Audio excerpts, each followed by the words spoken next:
Аллага сынуу деген башкага сынбоо деген сөз. Аллага кулчулук кылуу деген башканын кулчулугунан чыгып кетүү деген сөз. Сен катырыңа кулсуң.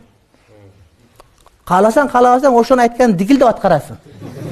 Үй алып бересиң, машина алып бересиң, жүрөсүң түк деп мисалы үчүн. Сен пулуңа кулсуң.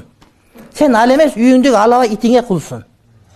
Ошого базардан тамак алып келесиң, ага макаронго окшогон дагы бир нерсе кыласың, бирөөгө тайындап кетесиң, итиңе кулсуң сен. Бирок сен Кудайга кул болбой атасың да. Кудайга кул болуу деген сөз калган бардык кулчулуктан түз чыгып кетүү деген сөз, урматтуу бир тууганым. Мен ошо акыл эстүү адам эле эмне ушу намаз окубайт экен дегендер акырындап намаз окуп кетип калыш таң калып атам ошокочу, урматтуу бир тууганым. Анан акыл эс жок дегендер ошо ойдон дагы эле жүрүшөт. Бирок ушул акылдуу адам го деп күмөн кылып болжолдогондор акырындап намаз окуган ойлоп, акылдуу деп болжолдогон чын экен деп шүгүр айтам. Карачы, сага окшогон акылдуу адам ушу мусулман болбой жүргөнүнө мен да таң кала берем. Таң калышыңар силер дагычы.